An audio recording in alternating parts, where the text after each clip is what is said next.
Socialism has become a word that has become popular right now. Mm-hmm. Socialism versus capitalism. I was watching CNBC. They had a whole 20-minute conversation about socialism versus capitalism. What is your thoughts on socialism? From a branding perspective, I think the Democrats need to pick a better term. It needs to be one word. If they can nail or one phrase, if they can get that, they have something there. Regardless of where you lie on the economic scale, I think we understand that there's like economic atrocity being done. And even to the capitalism point, all the capitalists who say they're anti-socialism, they sure are going to the White House a lot to get socialism from the administration.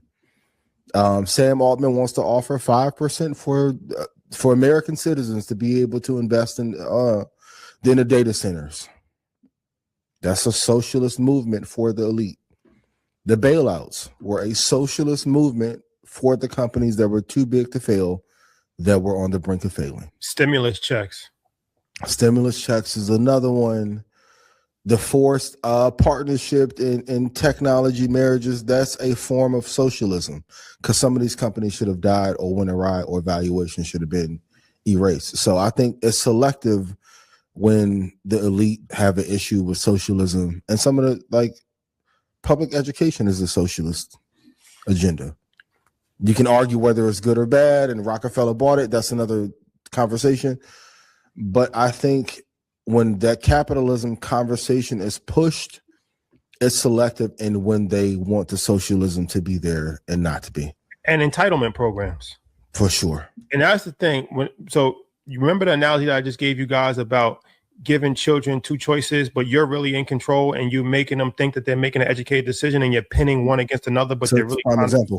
This is a prime example of that. Mm-hmm. So they're pinning socialist versus capitalism, and they're making people like go to war with each other, like red versus blue, when all of the capitalism things that Ian has spoke about has socialism infused in it. Mm-hmm. And all of the socialism things that even the Democrat socialists are talking about have capitalism infused in it. Absolutely. They're the same thing.